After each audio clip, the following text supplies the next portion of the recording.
They're now showing the bumper, which we are not seeing it. Okay.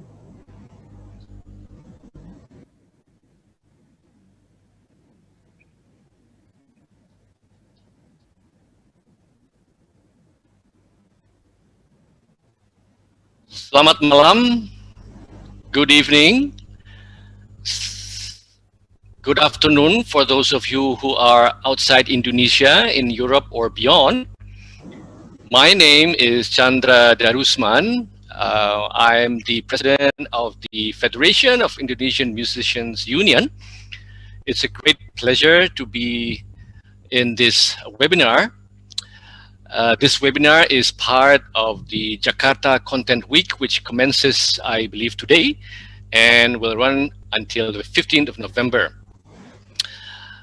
Ladies and gentlemen, Bapak Ibu sekalian, kita akan menyaksikan presentasi dari Mr. David Stops. Hi David, how are you? Hi, I'm fine, thank you. How are you? Fine, I'm glad to see you. Yes, absolutely. In one piece and healthy. Yeah, so ladies and gentlemen, I have the pleasure to be the moderator for this session.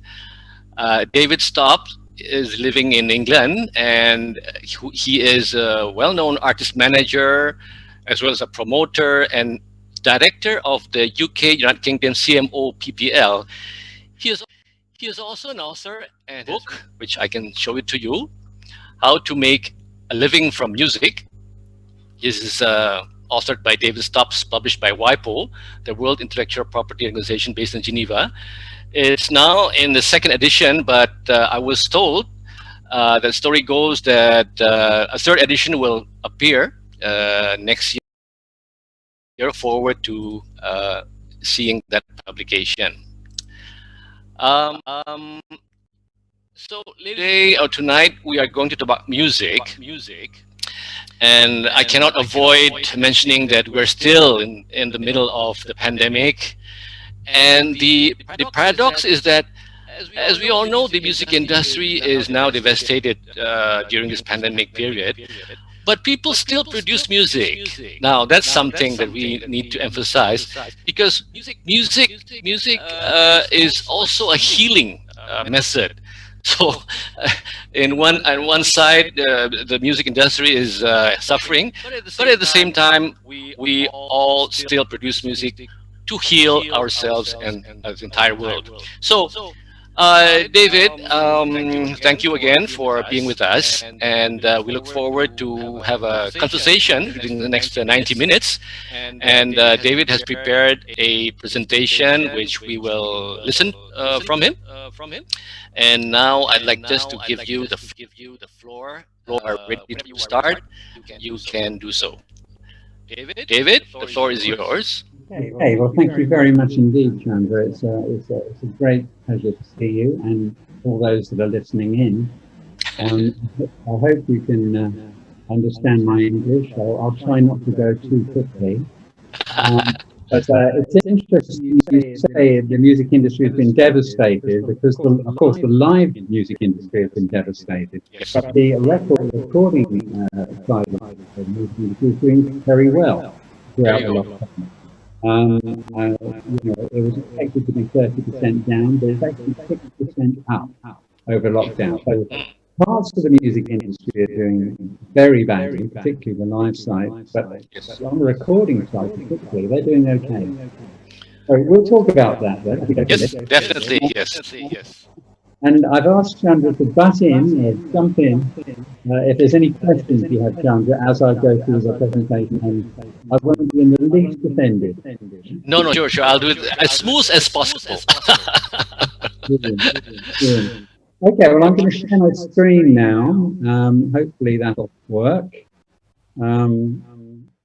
Yes. Yeah, we got that. I can see your flashlight. Okay, Music industry overview. Yeah, lovely. Excellent. So basically, I do these workshops all over the world for Wipo. If you've got any questions that we don't have time to talk about, I've got my email address there at the bottom. Okay. If people want to make a note of that, or maybe part of the content could send it out to people. But I'd be happy to try and answer any questions personally if you have any particular questions. And I hope I won't get thousands of them. But, actually, we were told that the participants is reaching thousands. You know, so you might expect a few hundred. Oh, there you are. It's David Stocks at fnlmusic.com, and I'd love to hear from you. In English, I'm afraid, because that's the only language I really speak. Okay, so I often start by saying that I'm a failed musician and I've got no qualifications whatsoever, and both of those things are true. I used to play in local bands and tried to make it, but I really wasn't good enough, to be honest, as a musician. And on the qualifications, I dropped out of university to start a club. So what I do have is a lot of experience, but I have no qualifications, and like I say, I'm a failed musician. So being a failed musician, I went into the business side of music, and that's what my book is all about, is how to make money out of music, how to make a living out of music. And that's what I focus on. I still love music, by the way, and I still play the guitar and all that stuff, but that's where I'm coming from. There you are. That's actually a band I was in way back in the 60s. And if you can see me, I'm in the corner here. I could not recognize. That's when I used to have hair. But anyway, there you go. But these days, I'm a promoter. So I'm a promoter in England. I've got a club called Friars Aylesbury. I've been a manager. I've sold 8 million albums with Howard Jones, 3 million with Miriam Stockley, 8 million with the Thompson Twins. So basically, I'm an artist manager. And at the bottom there, you can see I created the first statue of David Bowie, and that was unveiled in 2018. So if any of you guys ever come to England, do come to Aylesbury, which is about 40 miles northwest of London, and you can see the statue, which would be great to see you.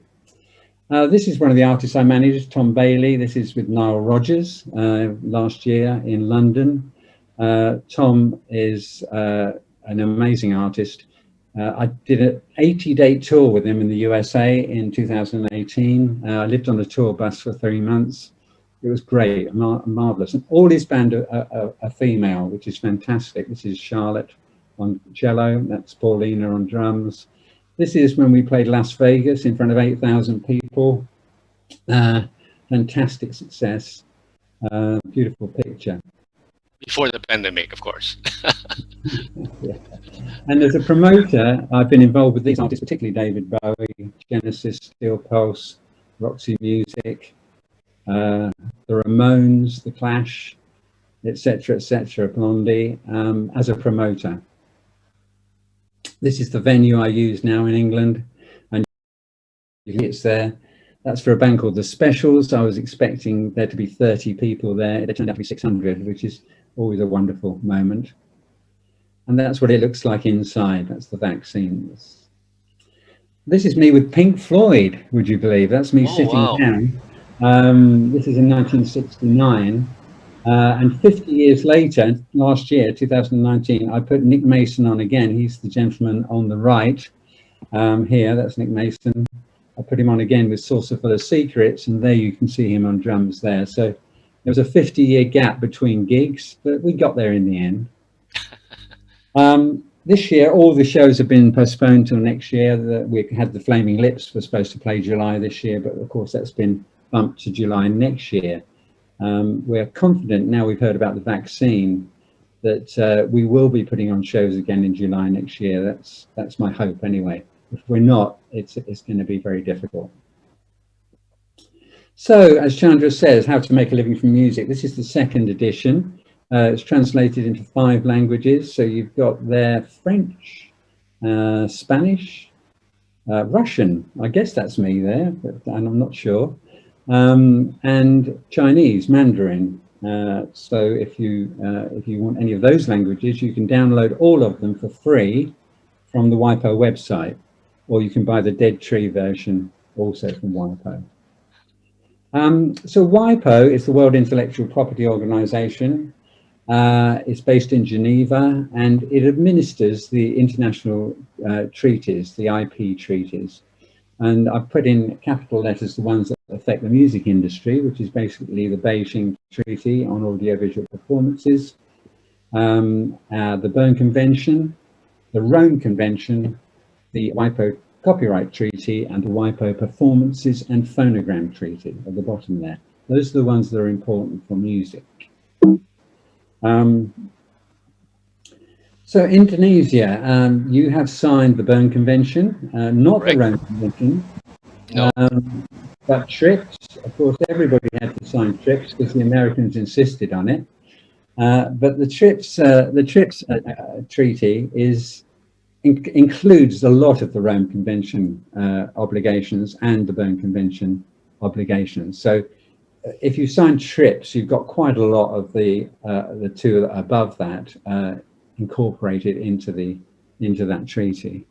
The WCT, that's the authors treaty. We call these the internet treaties, the WCT and the WPPT, because they were designed to adjust copyright for the internet era. This happened in 1996, so it was very early on. And it was very visionary in a way that Wipo attempted this in 1996. As we know, things have changed completely since then. But there's a lot in there that was very visionary, but hasn't really turned out to be the way we thought. For example, they thought circumvention of copying could be done technically, so DRM, or digital rights management. But that hasn't worked at all, because consumers were able to get around that. So this is a very exciting moment because, this is Darren Tang. He is the new Director General of Wipo. And he was appointed in October of this year, just a month ago. And he comes from Singapore. So we're very excited that he's the new Director General worldwide of Wipo. And it's good that he comes from your region, Singapore. Are you aware, David, that Darren is also a musician? Do you know, I didn't know that, no. Yes, he is a pianist, actually, jazz pianist. And when I was in Singapore, we had a couple of gigs together. And yes, he's now in Geneva, and he's a jazz player and, a pianist. Just for information. Okay. Yes.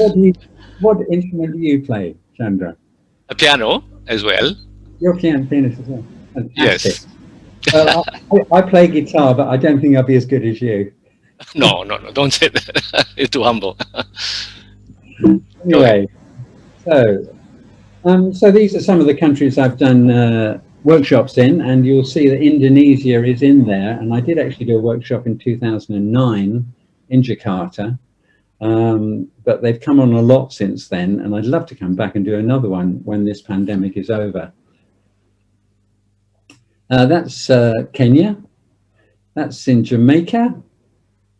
That's Buenos Aires in Argentina. There's Dimitar Ganchev there at the front there, Chandra. Yes, my good colleague, Yeah, Dimitar Ganchev. I think he's following, as you said. Sorry?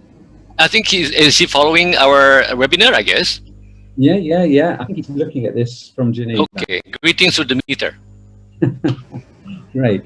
So this is Nisha, and he said famously, without music, life would be a mistake. And how right that is. You know, music can do anything. It's very, very powerful. Never underestimate music. If you look at this this recording, this is Free Nelson Mandela by the Special AKA. There's no doubt that this recording changed South Africa. It speeded up the release of Nelson Mandela. I remember seeing 80,000 people in London singing this, and it was beamed across the world, and it definitely made a huge difference. So it just shows you how powerful music can be. And of course, Bob Geldof with Band Aid in 1984, he hoped he'd make £300,000. He ended up making over $300 million. And it's all through music, you know, those concerts, those 1985 Live Aid, shows were enormous. It was the biggest. Live Aid in 1985 was the biggest broadcast in the world has ever known. There's never been one before that or since that has reached so many people. This is West Africa, and this is the elite artists of West Africa who got together and sang a song about Ebola, and how in the lyrics it said how people should trust the doctors, wash their hands, you know, that sort of thing. And it was immensely popular in West Africa, and it had a major impact on the eradication of Ebola. So that, again, that shows how powerful music can be. It's enormously powerful. This is David Bowie. I mentioned that I'd created a statue of David Bowie. This is him at my club in England in 1972 on the Ziggy Stardust tour. This is the statue that we created. We raised over £180,000, which is about about $250,000, on Kickstarter. You know, as a Kickstarter campaign. Yes. Crowdfunding is a massively important part of the music industry. I wish I had time to talk about it on this webinar, but just as you know, crowdfunding is a hugely important part of it, and can open doors for making videos, making albums, and making statues. This is Rob Stringer. I gave him his first job in the music business, £5 a night for junior security. And he, you know, we loved music, and he always liked to be right next to the stage so he could see the bands clearly. And he went through the ranks of the music industry. He worked very hard. He's now the head of Sony Music Entertainment worldwide, out of New York. So it just goes to show you can start off as a music fan and you can go the whole way, and that's a great example of somebody I know who can do that. So this is the copyright symbol. Of course, this is what we're talking about today, copyright. And copyright is a very important concept. It's been challenged many times, but it still exists, and it's still incredibly important. And it's the fundamental heart of the music industry. If a child does a painting, you know, a 5-year-old does a painting, they own the copyright in that painting. Nobody can do anything with that painting. They can't copy it, they can't sell it, they can't do anything with it without the child's permission. Actually, it would be the parents' permission because they're a minor. But basically, that's what copyright does. If you create something, you own it. Nobody can mess with it.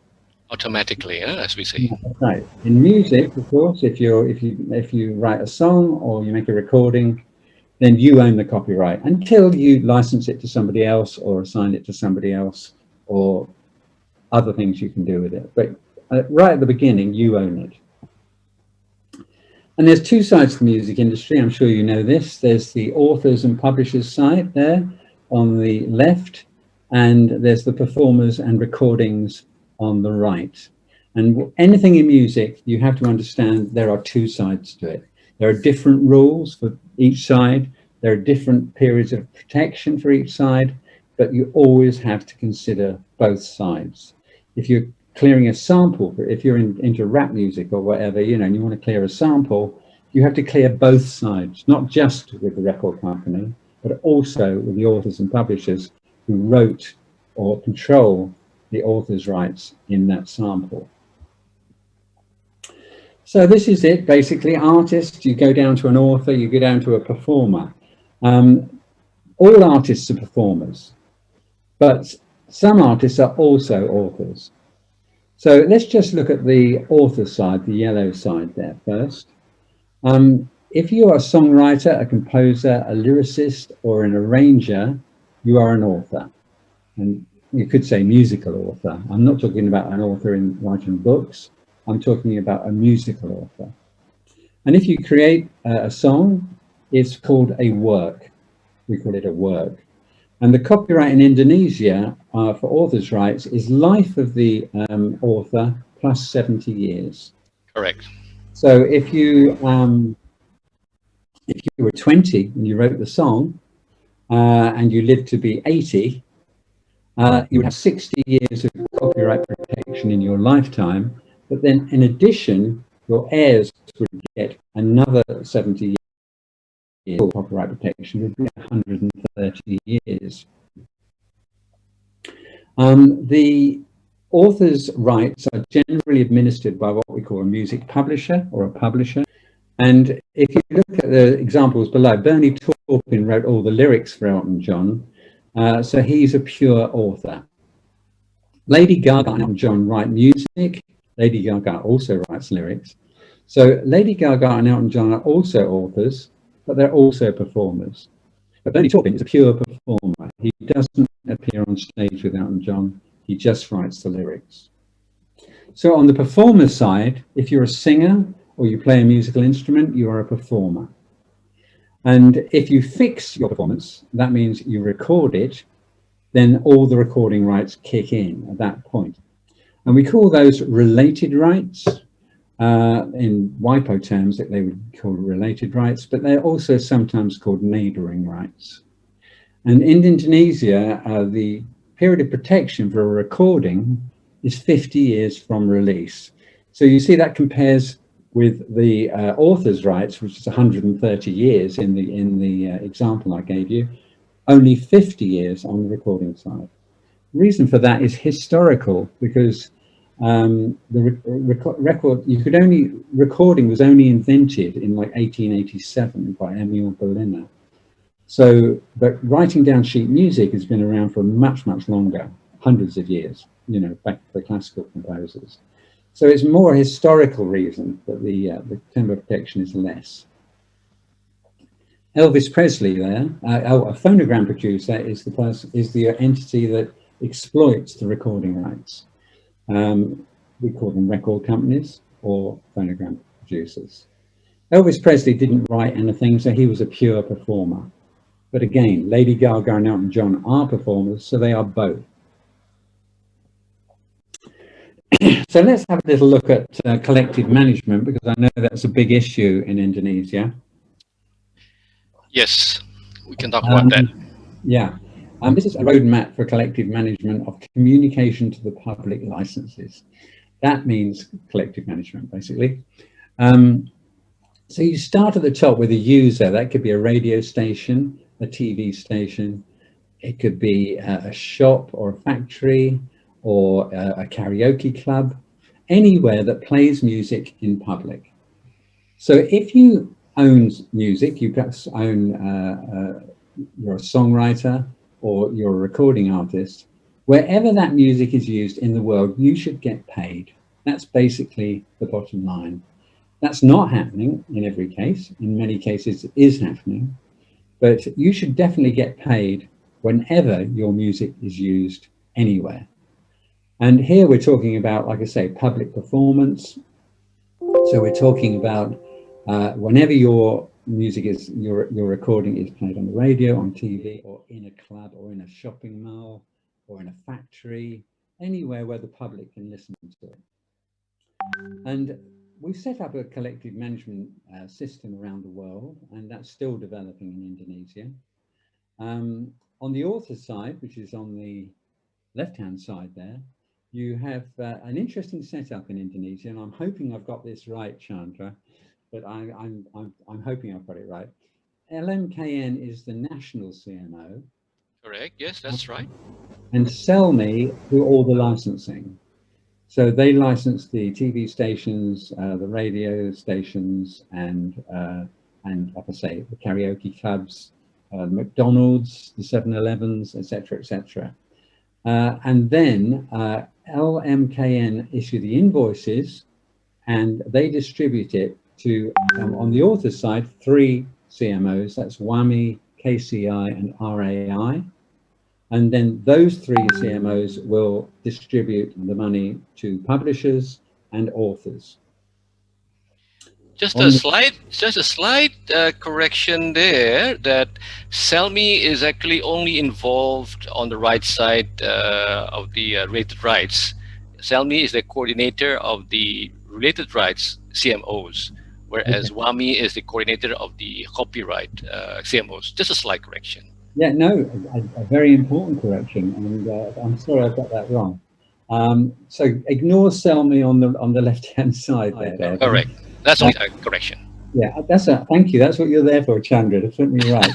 And on the right-hand side, we have the phonogram producers and performers income from collective management. And as you've just said, it comes from LMKN again, is that right? Yes. And then licensed by Selmy, and then it goes to the 7 CMOs. And I think there are 5 performer CMOs and 2 record company CMOs. Yes, yes. Okay, so then that they distribute to phonogram producers here, the 2 CMOs for phonogram producers, and the 5 for performers goes to performers. Now, in the UK and other countries, particularly Europe, performers are divided into 2 again. There's the featured performer, which is the performer named on the recording. It could be a band, so if it's a 4-piece band, all of the 4-piece band would be featured performers. But if they bring in session players, you know, if Chandra is brought in to play piano on a track, he would be a non-featured performer. And non-featured performers also get paid. In the UK, that split is 65% to featured performers and 35% to non-featured performers. Okay. If there is no non-featured performers, then the featured performer gets 100%. Featured performers get 100% on that recording. As a solo artist, perhaps, for example. Yes, the featured artist. That's how it should work. Now, I don't think the non-featured side is working yet in Indonesia, but I'm hoping it will in the future. There's lots of other countries, the USA, for example, where it doesn't really work properly. It is there, but not working as well as it should. You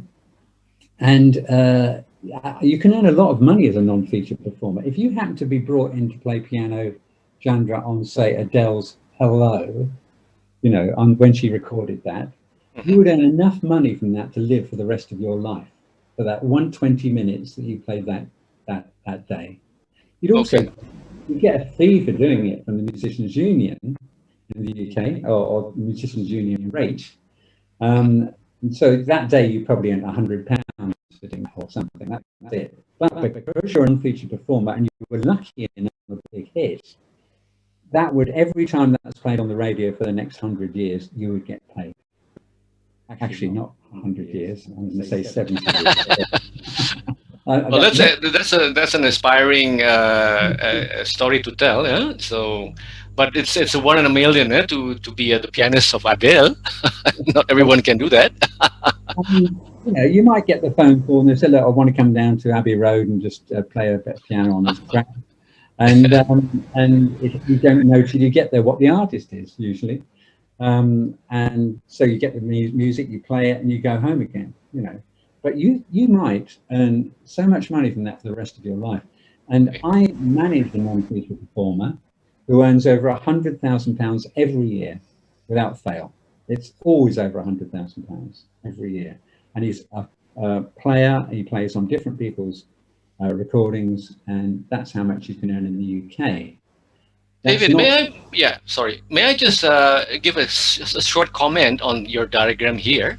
Yeah. Actually, I just want to point out the element of efficiency here, meaning instead of, for example, a restaurant or a radio is visited by 10 licensing officers representing 10 CMOs, actually a restaurant is going to be visited by only 2 persons, one representing the copyright and the other representing created rights.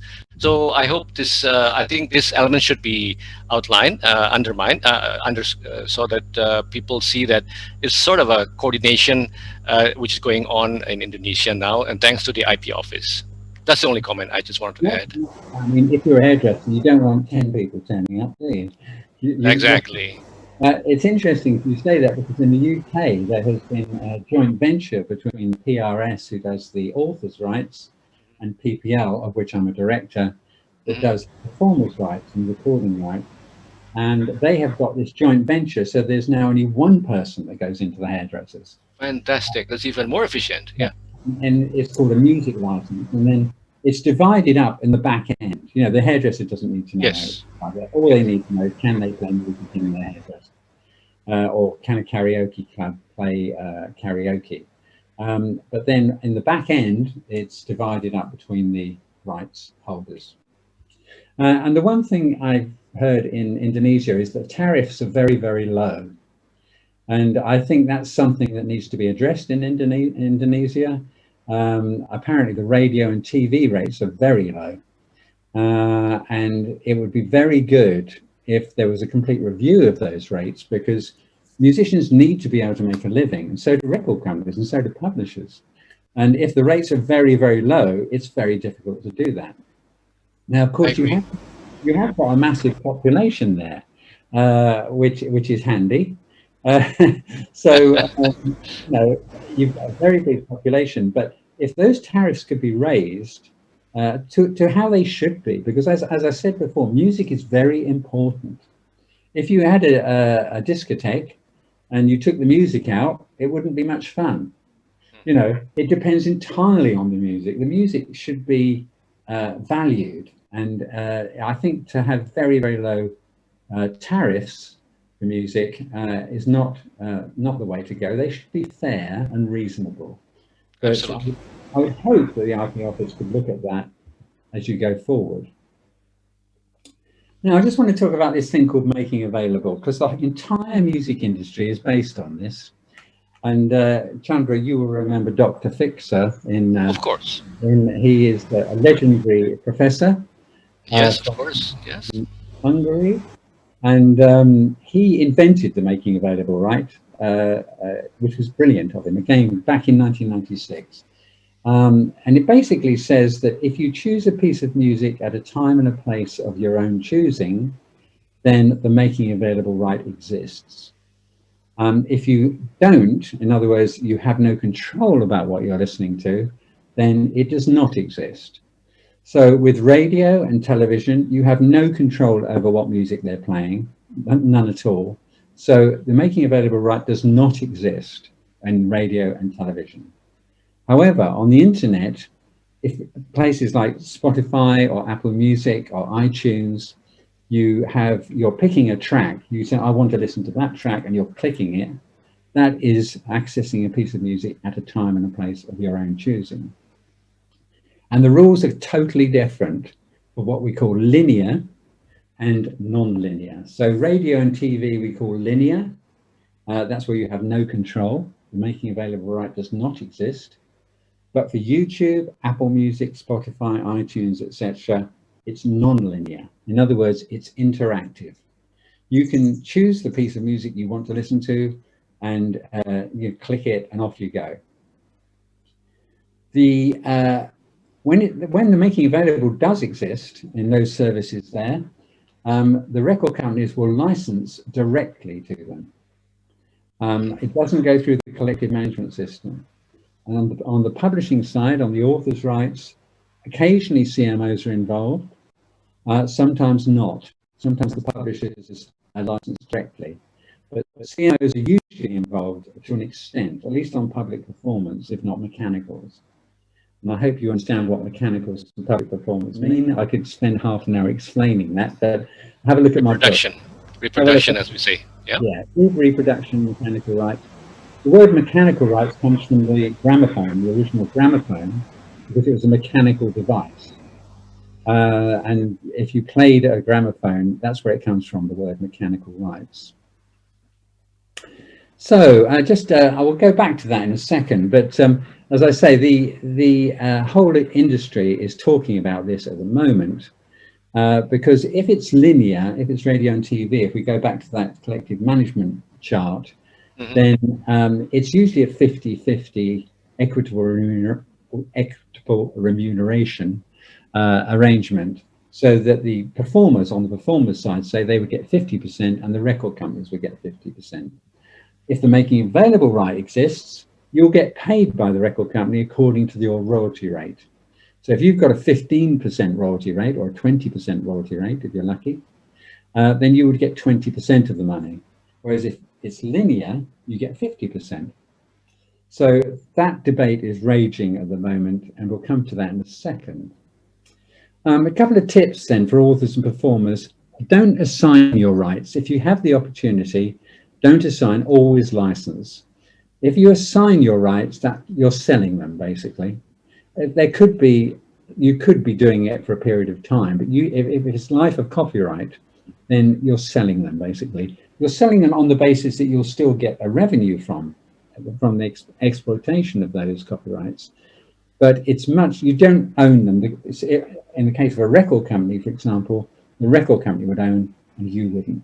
If you're licensing, it's like renting a car out, you know, you own the car, but you're renting it to somebody and they can have exclusive use of it for a while. So, but the car still belongs to you.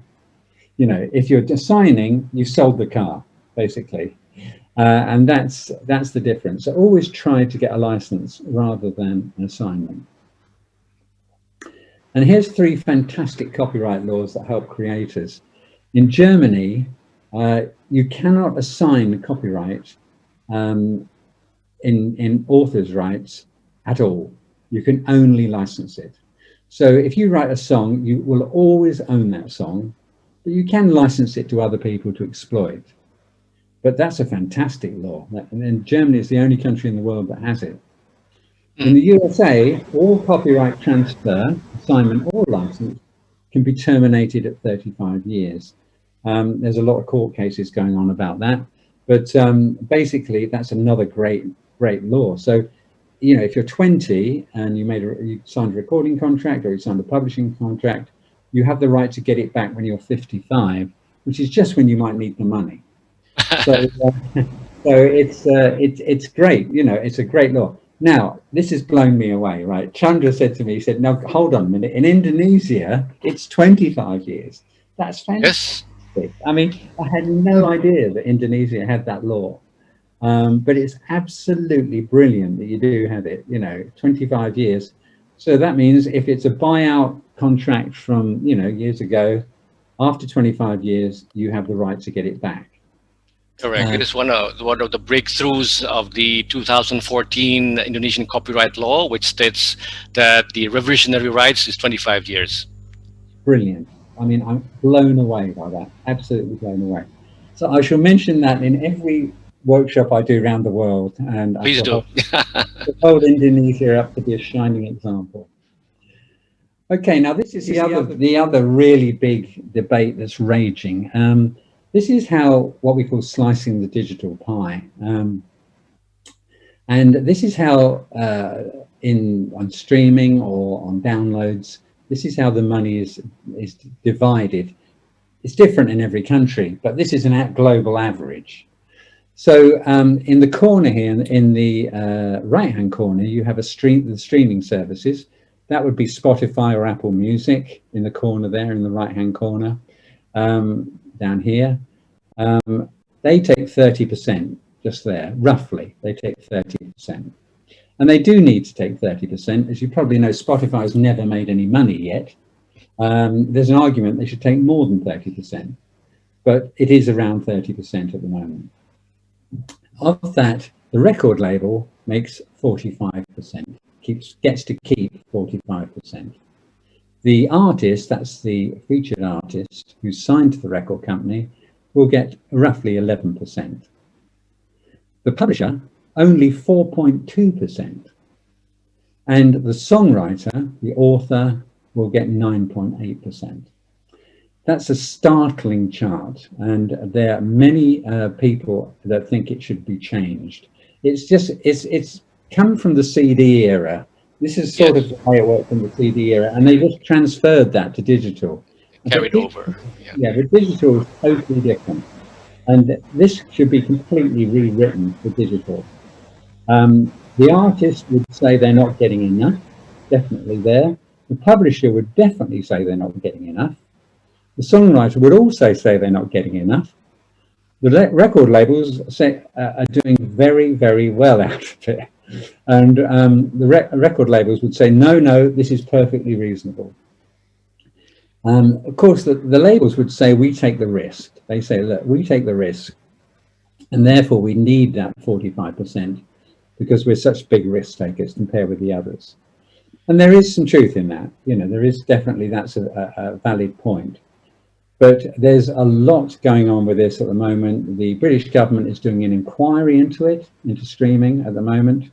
and it'd be very interesting to see how that works out. Can we stop here for a moment, David? This is a very, very interesting chart you have here. And I'm interested, as you mentioned, that the British government is looking into this scheme. And my question is, does the government have any sort of entry point in deciding who gets how much? Because it is actually a market supply and demand issue. Am I correct? Yeah, no, the government wouldn't have that. They could give industry advice. Okay. And they could do suggested regulation. Okay. But if they're going to enforce it, then they have to make a law. They have to adjust the law. And that's the last resort, is to actually bring in a law, like your government did on the 25 years. That's definitely a very interesting intervention in the market. The other thing is that as we observe what is developing in the music industry, is that the artists now, correct me if I'm wrong, are taking the role as well as a label, in the sense that they're producing their own recordings, so that they can have a bigger slice as they take the risk, as you mentioned. So that's also an interesting development. Do you agree? Absolutely, yes. And that is what a lot of artists are doing. They're not signing to record companies. They're creating their own record company. And in that case, they would get that 45%. They would also get the 11.2%. And if they're the songwriter, they'd get the 9.8%. And if they don't sign to a publisher, they'd get 13% there. There you go. A singer-songwriter, huh? Yeah. But of course, the advantage of signing to particularly a major record company is they've got a tremendous marketing department.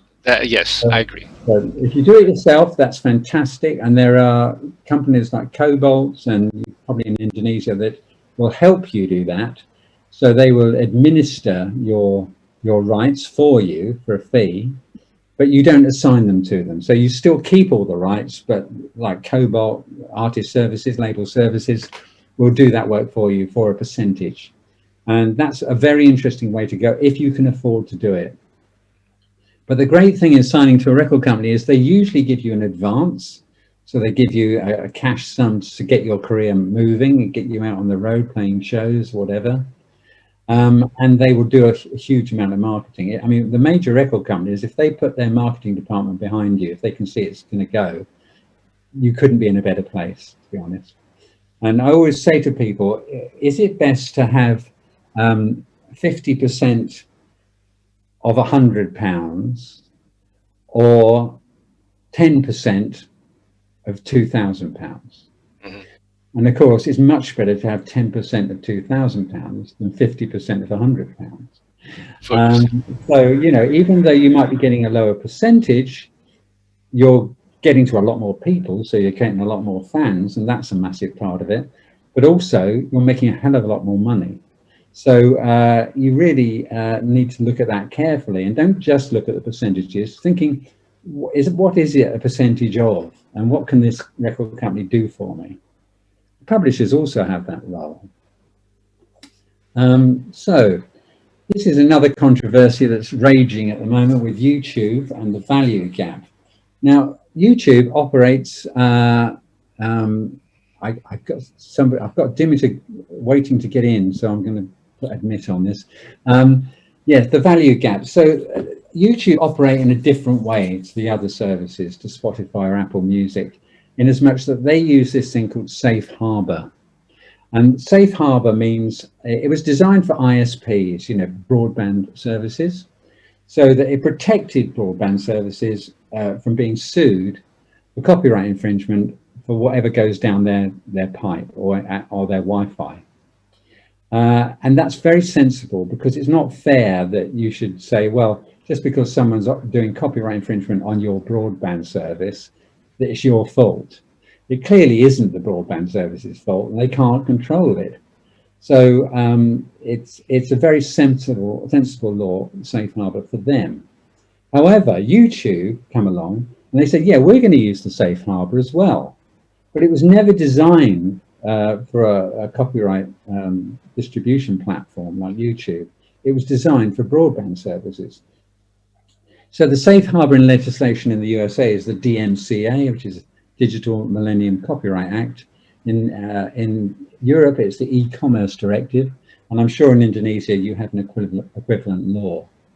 It's a bit like saying in the mail system, you know, if the postman delivers your mail, he can't be responsible for what's in the envelopes.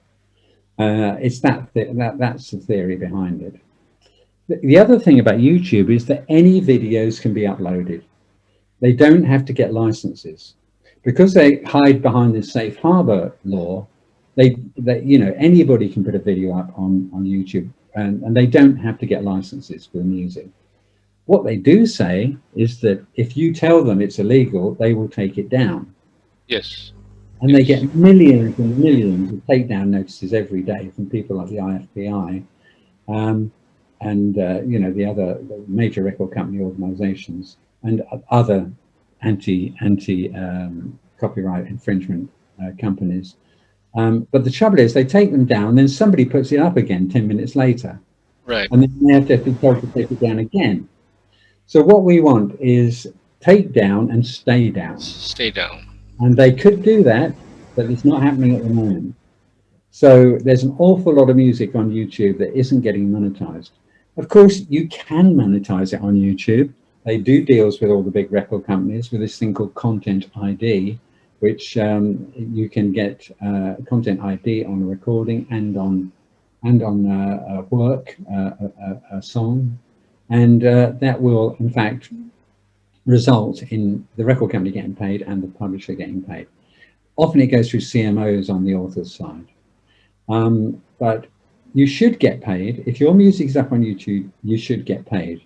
The only alternative is to tell them to take it down. So that's not a great position. Audio streaming platforms like Spotify and Apple Music or Deezer or Jukes or Resso, they have to license every single piece of music from the record company and on the publishing side. Now, look at the income per user on Spotify is $20 per year. The income per user on YouTube, $1. And that gives you, that's what we call the value gap. It basically, because of this, anybody can put stuff up there, you know, there is no negotiating position for the record companies and the publishers. And as a result, they pay much, much lower rates. On audio streaming platforms, there were 272 million users last year, and they paid $5,569 million. On YouTube, 1,300 million, and they paid only 856 million. So you can see there's a problem there, and the EU have legislated and have told YouTube they've got to license every single track. We'll have to see how that works out. The members of the European Union are putting that into their national law at the moment. We'll have to see how that works, but the European Union are leading the way. I think this, David, sorry to interrupt. I think this is one of the high points of your presentation. As we know, YouTube is the new universe now in the music industry. Yeah. And just for information, in Indonesia, just to update you, the safe harbor clause does not exist in the copyright law, but we have what we call in the telecommunications and electronic law legislation that allows the same position as you mentioned for UGCs, for platforms like YouTube, benefit from this philosophy of safe harbor. So it's not in the copyright law, but it's in the telecommunications and electronic legislation in Indonesia. Just to add information for you. That's very interesting. This is a real problem. And of course, YouTube, as I'm going to say in the next slide, that YouTube would argue on the other side of this argument that they're the #1 music discovery platform, which they undoubtedly are. I mean, they're, yes, you know, I would guess that most people in Indonesia, if they want to discover a new piece of music, they would go to YouTube first because it's free. and it's got lots and lots of music on there. So they are right. As a marketing tool, they're very important because they're the #1 music discovery platform. They also pay out the majority of ad income to the music industry. It's rumored to be 55%. So on YouTube, you get paid according to the ads that are around your video. So they take that, they work that out, and they pay roughly 55% to the music industry. That's on both sides, on the publishing side and on the recording side. And that's much lower than Spotify. Spotify pays 70%. So that's one of the big differences. The other thing they would say is that you still can get paid on, as you say, UGC, user-generated content. So if a fan puts up a video that they made and they just put a famous song underneath it, the owners of that song, the owners on the recording side and on the author's side, the publishing side, will get paid. And that's the beauty of YouTube. You can create your own videos, put up very well-known music on it, and it's fine. It may be that if the copyright owners have said you can't do that, that you get told, or it gets taken down, you know, and it just gets taken down. You might get notified, you might not. But that's the other way to go. So it captures that UGC content. So that's very important. On the publishing side, the publishers, a lot of CMOs have done deals with YouTube. A lot of publishers have done direct deals with YouTube. Mm-hmm. And if you're a small publisher, you can go through an organization called Impel, IMPEL, who will license for you on YouTube and get you content ID. So if you're not getting paid, or you can go through a distributor. That's the other thing. If you've got your own record label and you do it all yourself, you need to get a distributor who can get you paid on YouTube. You won't be able to do it yourself. You have to go through either someone like Impel on the author side, or you go through a distributor who will have licenses in place with YouTube, and you'll get the benefit from that. Let's spend a few minutes here a bit, David, if I may. Yeah. As you mentioned that YouTube is distributing 55% of their revenue to the different parties, including the publisher and recording companies, right? As you mentioned. But actually, YouTube is, as you mentioned, deals only with CMOs or with publishers. And you mentioned also Impel.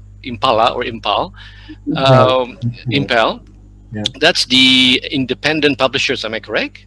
Yeah, they will license for independent publishers in the digital space. Okay, I wonder whether they have a branch in Asia or in Southeast Asia, because I've not heard about them in this area. I know they're in Europe, of course, they're strong.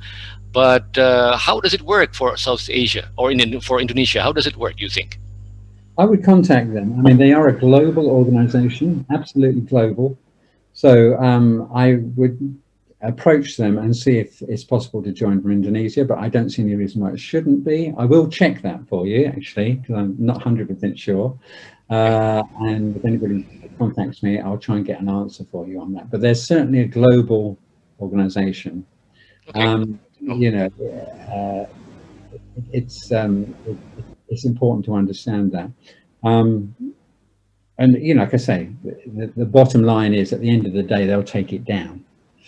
And they'll say that's us finished with it. You know, we take but as we all know, there's a long queue, I guess, about this takedown thing. You know, because I don't think YouTube has able to cope with the long request of takedowns. I think they do. I think Content ID is very, very efficient. It's a very good system, actually. Content ID, probably the best one out there. Okay. And they will take it down instantly. Okay. It's all automated. They don't have to have a look at it. It's all automated. Okay, so let's have a look at that.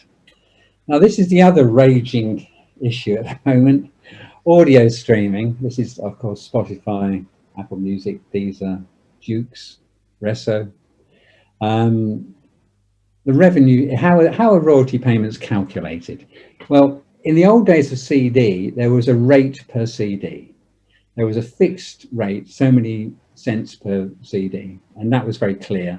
So if you sold 10 CDs, you earned 10 times what you do from one CD. And that was calculated in various ways, both on the recording side and on the publishing side. In the digital space, it's totally different. iTunes, by the way, is still, downloads are still like CDs, so it's still the same with iTunes.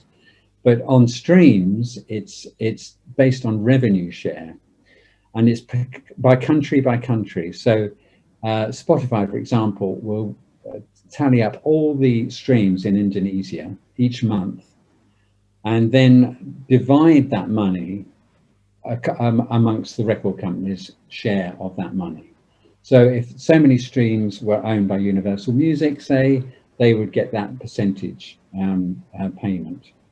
That's how it works, and it works on a country-by-country basis. Mm-hmm.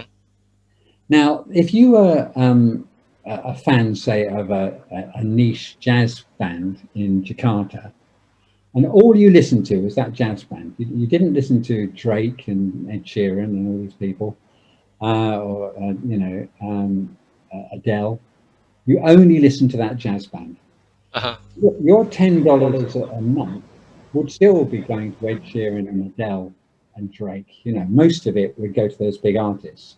But you didn't listen to any of those artists. You're not interested in those artists. How can that be fair that your $10 didn't go to that jazz band in Jakarta? Mm-hmm. That's what we're arguing for, and it's called user-centric royalty payment. So that is based on what an individual user actually listens to, as to where that money goes.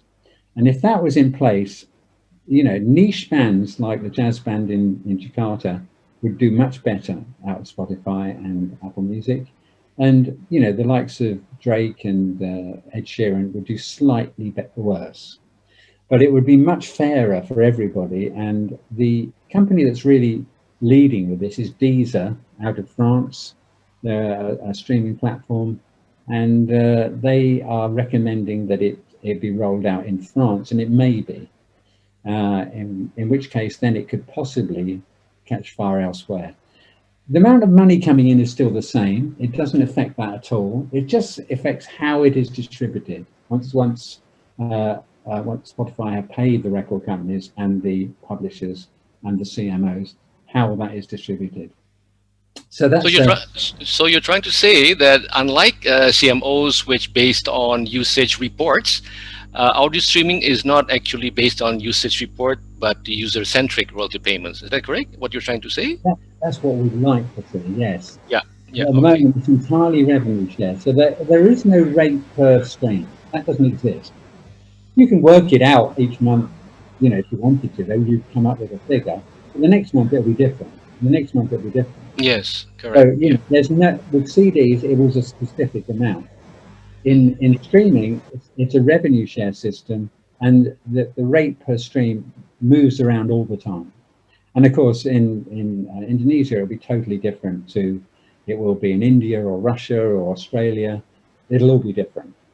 So that's what you have to understand about streaming. I hope that's clear. It's not an easy one to explain, but believe you me, it's important. So I wanted to talk a little bit about now live streaming with the COVID-19 this year. This is finally taken off, and I think it will be permanent. Bands couldn't play live, so they thought, well, I'll tell you what, we'll play in an empty venue and we'll sell tickets to our fans and they can see the performance. I mean, they might have done it free. It might have been free to fans, in which case they could have a tip jar system like Patreon or one of those platforms where fans can just put some money in, if they want to. I think that's how it works with karaoke, isn't it, in Indonesia, in some cases. So that's something new this year, and it's put up all sorts of challenges with copyright, particularly on the publishing side, but also on the record company side. it's provided a modest stopgap to help artists get through this year under COVID-19 with all their gigs cancelled. And I've seen some very successful ones. There was one in the Albert Hall last week where they sold 125,000 tickets. The Albert Hall only takes, I think, 4,000 people. So you can sell an awful lot more tickets if it's streamed online than you could from an actual venue.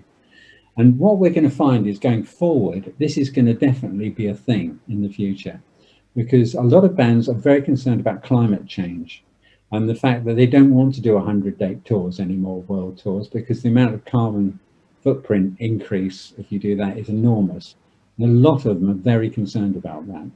They'd rather do 5 gigs, maybe one in each continent or one in each region, and stream them on the internet. So you sell tickets for the actual gig, which are obviously much higher price, and you also sell tickets online for a lower price, but you get an awful lot bigger audience. And this is definitely going to be something for the future. And it ties in with climate change and the awareness of bands about climate change. So we're going to see this moving forward. And you can see there are various parties that are interested in this streaming. If it's a total live performance, we'll have a look at the next thing actually.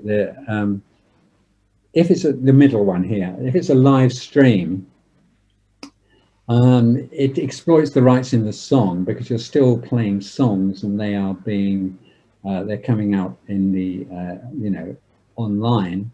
So you have to get a license from the CMO that deals with authors' rights, or you should do. And this is always a CMO. But the problem is you might get one from the CMO in Indonesia, but because the nature of the internet is global, what happens in Australia? What happens when they watch it in Australia? They're not covered by the Indonesian CMO. So there's an issue there with global licenses and how that's going to work. If you pre-record it, that's the one on the left, the recording company that you have a contract with might say, hold on a minute, no, that's a recording. We've got the exclusive rights in your recordings, therefore we want a piece of the action. The publishers would also say that there's mechanical rights now. If you've recorded it, the mechanical rights kick in, and so we want a piece of that. And it's still the PRO license. So if you pre-record it, there's a lot more rights suddenly arrive. If you sell it later on demand, as an on-demand show, then even more rights are involved and the labels and the publishers get involved. So my hope, well, this year, generally, labels and publishers have turned a blind eye to this. They said, look, we understand that artists are really struggling, they've got no money, we'll let this happen. And certainly in the UK, that's been the case. But as soon as the pandemic ends, I think there's going to be a lot of controversy about this. Now, I understand in Indonesia that's already happened, that these shows have been stopped. Is that right, Chandra? Correct. Yes, as you mentioned that during this pandemic period, live stream is up now. Many actually promoters and artists are doing their own shows, live shows. But one thing I just want to share with you that in the middle, you have this live stream, and as you correctly mentioned, it only exploits the performing rights. But let me share you that some songwriters and publishers are actually demanding mechanical rights or synchronization rights in live stream for live stream one-off concerts. Now that is confusing to me because I don't see any synchronization right being exploited, nor the reproduction rights being exploited under a live stream activity. What is your opinion, David? Yes, you're right. It's not something that should attract mechanical rights. If it's totally live, I mean, if you record it and put it out sort of 3 hours later for Australia or America or something, what we call time shifting, that is a recording. And so it goes over to the left-hand side at that point. But if it is totally live and it's one-off thing, totally live, end of, then, you know, there's no mechanical rights involved. I tend to agree with you. Yes, yes. Yeah, that should be like that. I mean, it's sort of a double dip there, what we call double dip, trying to extract value from rights which does not exist in live stream. Yeah, I think the publishers have to take a view on this. You know, they should let the artists, at least this year, get away with it. Exactly, because this is a chance where they can express themselves during the pandemic, no? Because actually this is what makes the industry live, activities going on, you know? Okay, go ahead. Yeah, I mean, they should feel sorry for the They can say, okay, this year, because of COVID-19, we'll let you do it. So, you know, no problem. But next year, after the pandemic's finished, we'll have another conversation. And, Okay. that's the way. That is the way it's worked in the UK, definitely, because Yeah. nobody can work out yet quite, you know, what to do. And there's certainly no, you know, agreement in the industry as to how this should be dealt with. Right. I received a message in the chat room that sometimes your voice is low. I think it's because when you lean back a bit, it sort of goes down. So you can. But if you lean forward, that's very clear. Okay, I'll do my best.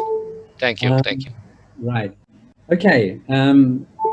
So let's have a look here. This is one of the biggest changes there's been in the digital revolution. It's the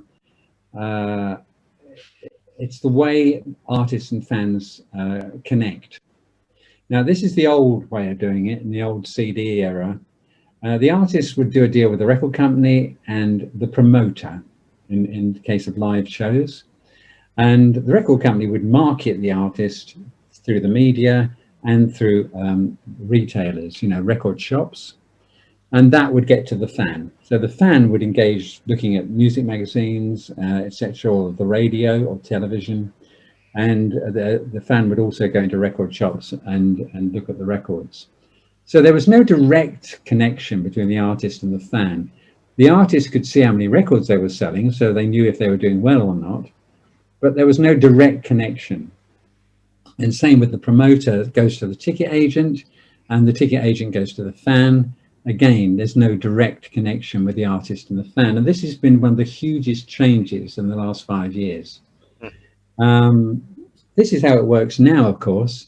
The artist engages with social media and the fans can go straight to that and be in sort of contact with the artist. Through the website, they can contact directly with the fan through their own website and their own email list. Never underestimate the power of an email list. Most people keep the same email for a lifetime sometimes. And, you know, it's the best way of contacting your fans, absolutely. So you can contact them directly, particularly with email, and get a direct feedback. Ticketing, again, it goes straight to the fan, and the direct-to-fan store. Now, a direct-to-fan store would be usually off the artist's website, or it could be someone like Bandcamp. But that's how it works, and that's been a complete revolution in the way music marketing happens.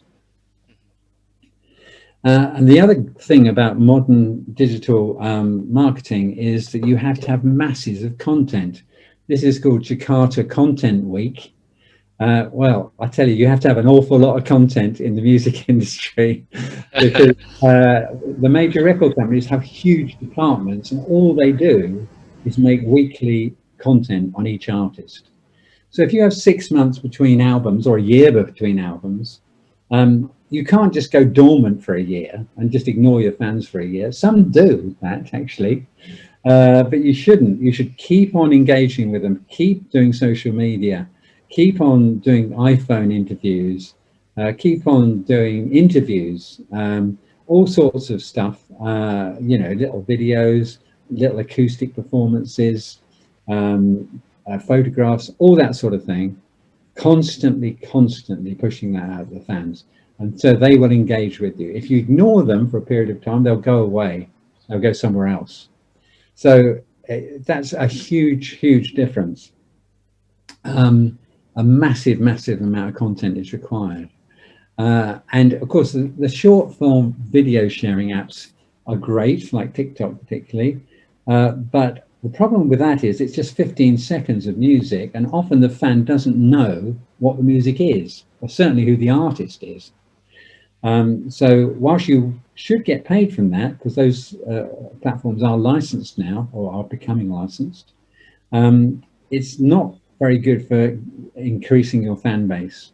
It just doesn't work very well. And there's a lot more work to be done in that particular area. So these are the content sharing platforms, as we've talked about: YouTube, Facebook and Instagram, and of course TikTok. TikTok's very interesting. It's owned by ByteDance, which is a Chinese company. And you probably know that in India, it has been banned because, for political reasons, really, there's tension between India and China, I think on the border there. And so India have banned TikTok. Trump is trying to ban TikTok in America. That hasn't happened yet. It's going through the courts at the moment because TikTok is saying it's unconstitutional that they're being banned. At the same time, they're getting American investors involved, so they can say, come on, we've got American investors, you know, we're an American company, basically. So it remains to be seen how TikTok does in the US. There's also nervousness about them in Europe. The worry is that TikTok are getting all this information on individual music fans and possibly feeding it back to the Chinese government. That's the worry, generally speaking. We don't know that's happening. We don't know that the Chinese government are getting that information, but it's a possibility. And that's why. Just to update you, in Indonesia, TikTok, Instagram, and FB, YouTube are all licensed by the collecting society. I don't know how the contract is, but they are being licensed here in Indonesia. That's very good. That's by the way, David, we have 10 more minutes. So if you would like to anticipate that and perhaps reach what you wanted to, the message that you wanted to convey, but we still have 10 minutes. Okay. Are there any questions there? No, not yet. I think because of your very clear explanation, everybody understands. Okay, I'll keep going. There's this book which I would recommend. It's called Dissecting the Digital Dollar. It's the 3rd edition, has just come out, but it's a very good book if you want to understand how digital works. And it particularly deals with songwriting and the complexity of getting paid on the songwriting side. It's written by a guy called Chris Cook, who's a good friend of mine, and he's given me some of these slides actually. And he's got an organization called CMU. They do a weekly podcast every Monday. Definitely worth listening to. That's CMU. That's him, Chris Cook, quite a famous guy. I just wanted to quickly talk about this. This is the history of the music industry in the last 20 years. And you can see in 2001, it was at $23 billion. This is global. And with piracy, it went down and down and down and down till an all-time low in 2014, where it reached down to 14 billion. Lots of people lost their jobs in that period. It was doom and gloom. With streaming, it suddenly started to go back up, and streaming has really saved us. You know, there's no question about it. And this year, 2019, on the right-hand side, we're at 20 billion again. Still not as much as in 2001, but we will get there. We'll get there in the next couple of years. We'll get up to 23, I'm sure. And actually in 1999, it was even higher. This is the CD era. And of course, this is a fabulous chart. The red is physical, which is CDs, cassettes are in there, and vinyl. And you can see how it was nearly entirely physical in 2001, but it's gone down and down and down and down to now 4.4 in 2019. The yellow bits are the performance rights. That's the collective management performance rights on recordings. This is only on recordings, by the way.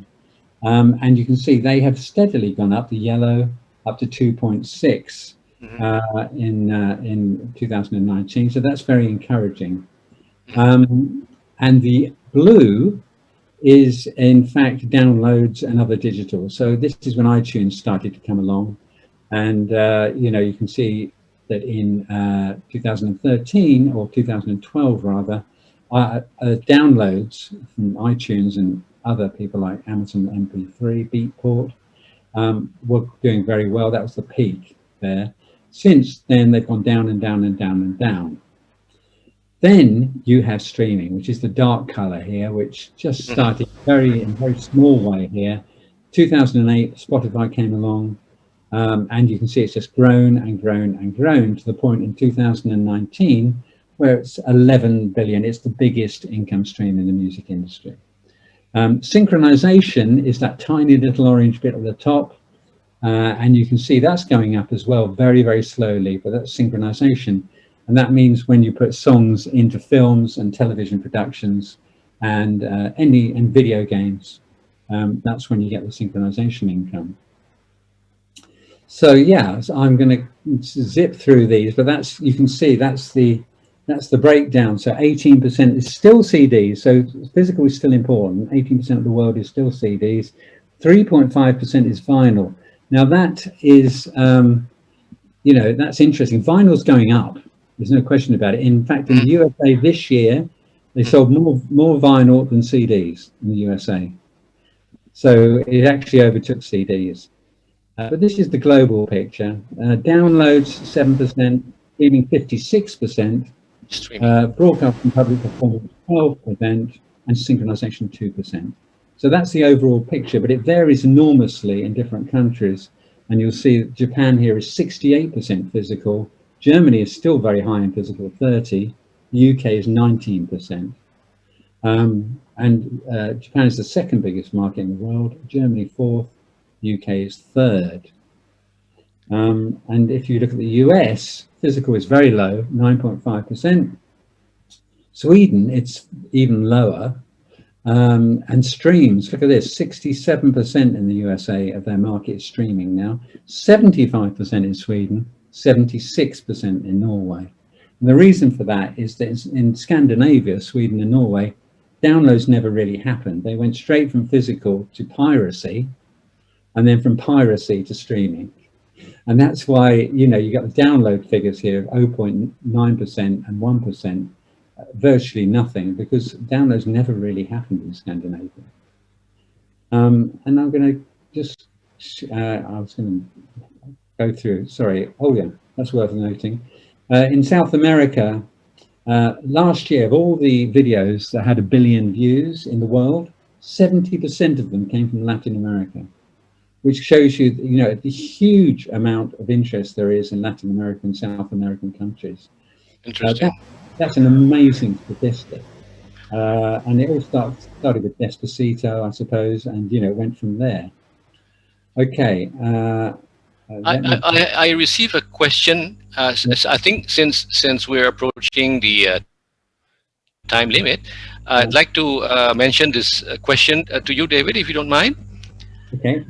The question is as follows: Indonesia is one of the big market in digital music stream, but in my opinion, somehow we are haunted by the piracy in the past, and it makes us too careful in commercialization in digital streaming platform other than YouTube.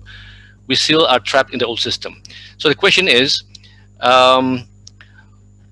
meanwhile, in the digital era, we can use technology to accommodate process and can answer the value gap in the presentation. I'm trying to get the question out. What to accommodate the process and answer the value gap, and in interest in Indonesian songs, not only from Indonesia, but also around the world. What does the panelists think about it? Do you think that the song owners should be more open and about this alternative way of doing licensing? So I think the question tries to to ask how can Indonesian benefit from and try to cope with the value gap which is happening. I think this is actually a global question about the global gap, not only in Indonesia, as I understand. Correct? Yeah, well, the value gap is a global problem. The question is, how do Indonesians artists get sold abroad. I think that's more. You have to remember that YouTube is a global platform, as is Spotify, as is Apple, as is Visa, as is Q, Resso, etc. So you have the world at your fingertips, and it's interesting that like South Korea, for example, massively important country in the world of music, because with the whole K-pop thing with BTS. I mean, Psy and Gangnam Style was the biggest YouTube video for 5 or 6 years. I think it was the most viewed video on the whole of YouTube worldwide for 5 or 6 years, and it came out of South Korea, and they were singing in South Korean language. So if they can do it, you can do it in Indonesia. There's no question about that. And since the K-pop thing with BTS are just the most massive band worldwide now. They can sell out 10,000 capacity venues in the UK without any problem at all. And Blackpink and all these bands, I'm sure they're very big in Indonesia. So I think it's just a matter of using these platforms and trying, to get the most money you can out of them. So one of the things the Indonesian government could do is raise tariffs, and we've talked about that before, but also to make sure that you are getting paid on YouTube through Content ID, via a distributor, or via your record company and your publisher, and then you will get money through. So it can be, you just have to make sure you're on the end of all these income streams. If I can... I think we're now entering injury time. Okay. We have spoke a lot of. I think we need a whole week to talk about music, especially talking to you, David. But I just have one last burning question, which reminds me with your slide slicing the pie. The question is, what drives the renegotiation between the labels, the artists, the composers? What drives the negotiation? Is it the unions, or is it IFPI versus the CZAC? What is it? What is your opinion, which can drive and reformat the slice? I think everybody's involved. The trouble is, the record companies are very entrenched. They think everything's absolutely fine because they're getting the lion's share. Everybody else thinks things are absolutely not fine because they're not getting enough. Yeah. So there's a tension there in the market, and in the end of the day, IP offices and governments have to step in and get the sides talking to each other. Can I just very briefly talk about this slide? Sure, and then we'll end with that. Okay, go ahead. This is a very interesting. This is the stats for Indonesia. You'll see here that the average person in Indonesia spends 18 cents a year on music. That's very, very low. India is actually lower than that. India is 14 cents. But that's what has to go up in Indonesia.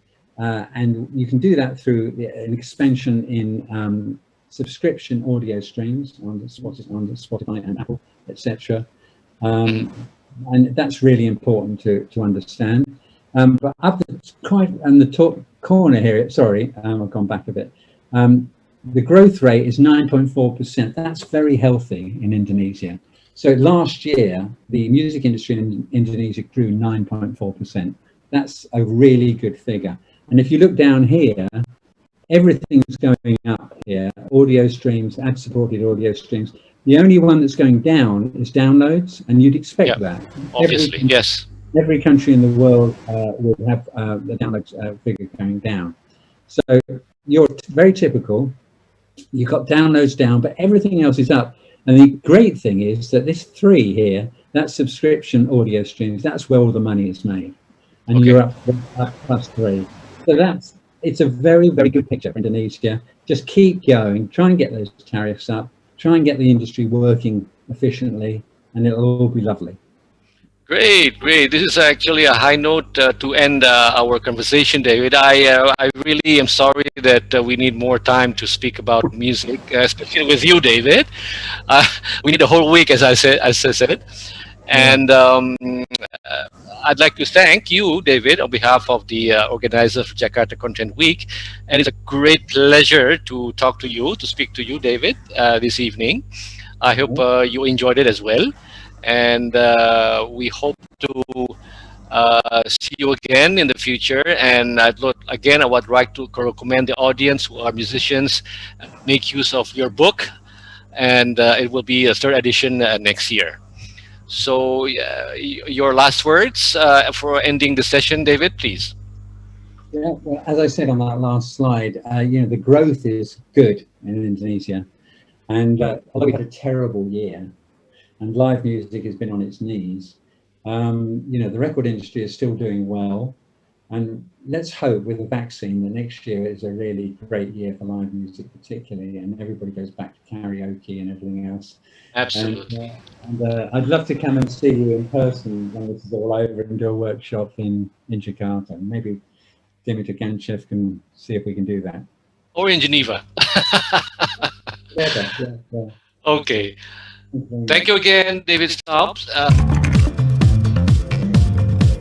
Thank you to all of you who are watching, listening. I was told thousands of you who are watching. Thank you very much for listening to us both. And I had a great moment with David. And take care, David. Stay healthy, and goodbye. Thank you. Great. Million thanks for Mr. Chandra and Mr. David Stobbs.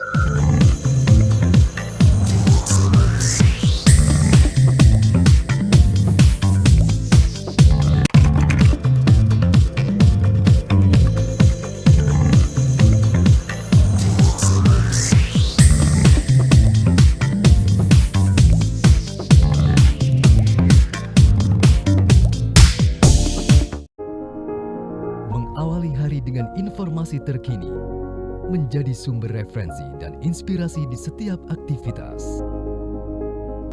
Melalui news video portal, segala informasi dapat disajikan cepat, akurat, dan lengkap.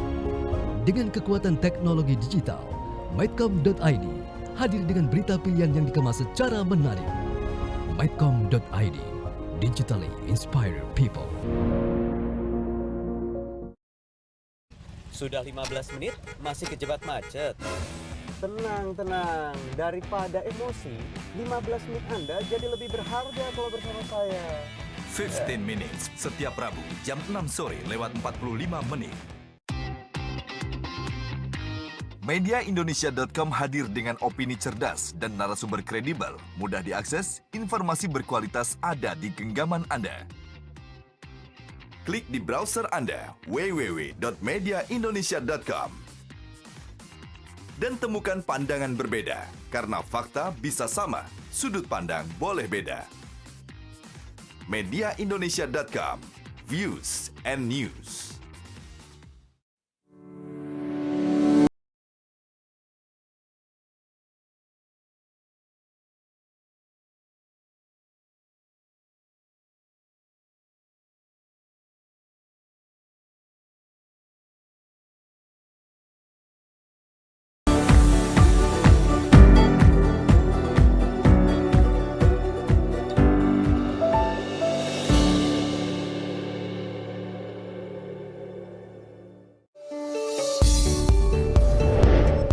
Dalam setiap denyut kota, saya selalu menjadi saksinya.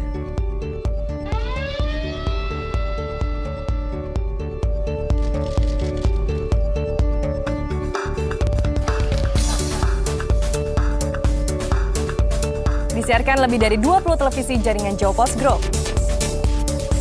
Jawa Pos TV, paling Indonesia.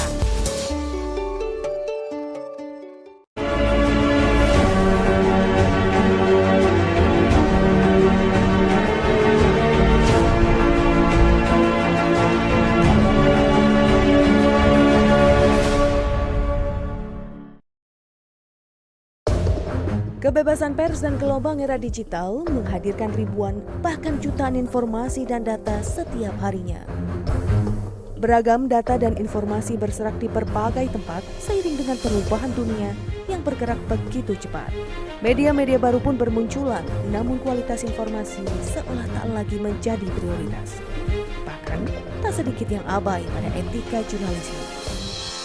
Untuk menjawab tantangan itu, Kata Data hadir sejak April 2012 sebagai portal media di bidang ekonomi dan bisnis. Beragam sektor diulas mulai dari finansial, energi, pangan, hingga industri kreatif dan digital. Artikel mendalam dan komprehensif dengan sajian infografik yang menarik menjadi karakter utama dari Kata Data. Kata Data berikhtiar untuk terus menyajikan beragam informasi berkualitas untuk kemajuan negeri dan untuk kepentingan bisnis Anda. Kami percaya demokrasi yang sehat tumbuh dari kehadiran informasi dan data yang akurat. Kalau bicara pakai data.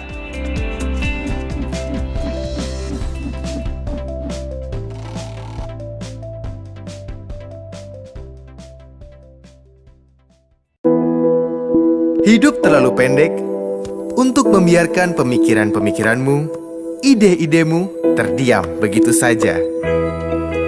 Untuk berubah, kita perlu melangkah. Dan langkah itu lahir dari sebuah inspirasi. Republika, start moving.